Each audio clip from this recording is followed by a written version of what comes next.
जय हिंद दोस्तों, वंदे मातरम। जैसे जैसे समीर वानखेड़े के केस की बातें निकलकर सामने आ रही हैं, ये केस उतना ही ज़्यादा चौंकाने वाला होता जा रहा है।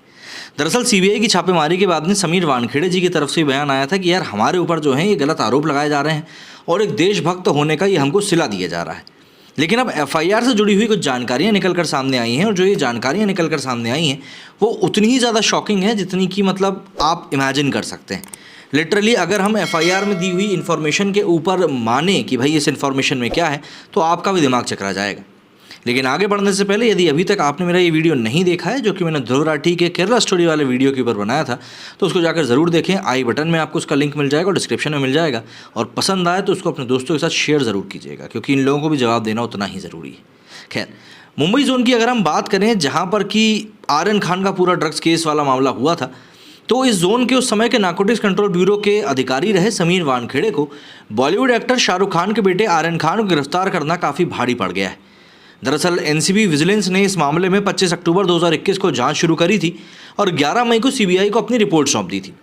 विजिलेंस ने सीबीआई को सौंपी अपनी रिपोर्ट के मुताबिक समीर वानखेड़े के बारे में बताया था कि सुप्रिटेंडेंट विश्व विजय सिंह और इंटेलिजेंस ऑफिसर आशीष रंजन के खिलाफ कार्रवाई की मांग करी थी।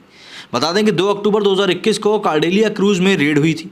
विजिलेंस की जांच में सामने आया था कि संदिग्धों की शुरुआत में जो लिस्ट सामने आई थी उसमें 27 नाम थे, लेकिन टीम ने 27 की जगह बाद में 10 ही नाम दिए। वहीं ऐसे कई संदिग्ध हैं जिन्हें बिना किसी कागजी कार्रवाई के जाने दिया गया।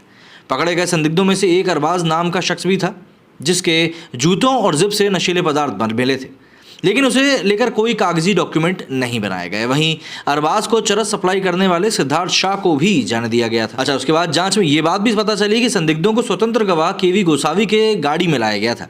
केवी गोसावी को एनसीबी अधिकारी की तरह दिखाया गया और उसके सहयोगी सविले डिसूजा ने आर्यन खान के परिवार से 25 करोड़ रुपए वसूलने की साजिश रची। इतना ही नहीं, आर्यन खान को इस मामले में फंसाने की भी धमकी दी गई थी, जिसके बाद आखिरकार 18 करोड़ में डील तय हुई थी। केवी गोसावी ने टोकन मनी के तौर पर 50 लाख रुपए भी लिए थे। हालांकि बाद में इस 50 लाख में से कुछ रकम वापस कर दी गई थी। इतना ही नहीं, केवी गोवासी ने आर्यन खान के सामने खुद को एनसीबी अधिकारी की तरह ही दिखाया था, उसे धमकाया और बदसलूकी भी करी थी। इसी के ही साथ पूछताछ में समीर वानखेड़े अपनी विदेश यात्राओं के खर्च का सोर्स ठीक से बता नहीं पाए थे। जांच में यही पता चला कि समीर वानखेड़े महंगी गाड़ियों को खरीद फरोख्त में एक प्राइवेट शख्स के साथ शामिल थे। इस बारे में उन्होंने विभाग को कभी बताया ही नहीं था। इस रिपोर्ट के मुताबिक इन तीनों अफसरों ने अपने फ़र्ज और ड्यूटी को भूलकर आरोपियों से फ़ायदा उठाने की कोशिश करी थी। इसी रिपोर्ट के आधार पर सीबीआई ने समीर वानखेड़े और अन्य के खिलाफ केस दर्ज किया था और करीब करीब 29 जगहों पर छापेमारी करी थी। अब एफआईआर से जो ये सब इन्फॉर्मेशंस निकल कर सामने आ रही हैं, ये इन्फॉर्मेशन वाकई में काफ़ी ज़्यादा चौंकाने वाली है, क्योंकि ये इन्फॉर्मेशन किसी छोटे मोटे शख्स के बारे में नहीं है। ये एक ऐसे शख्स के बारे में है जो कि एनसीबी को लीड करने का एक समय पर काम कर रहा था और जिसने शाहरुख खान के बेटे आर्यन खान को गिरफ्तार किया था।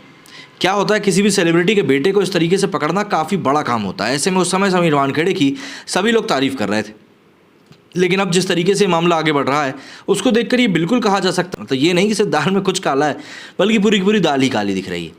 खैर, समीर वानखेड़े ने इन सभी बातों का खंडन किया। उन्होंने अपने आप को सही बताया है कि भाई मुझे तो देशभक्ति की सज़ा मिली है। अब देखना होगा कि आगे की जिस तरीके से जांच बढ़ती है उसमें क्या कुछ बातें निकल कर सामने आती हैं। मेरे इस वीडियो में फिलहाल इतना ही। जय हिंद, जय भारत।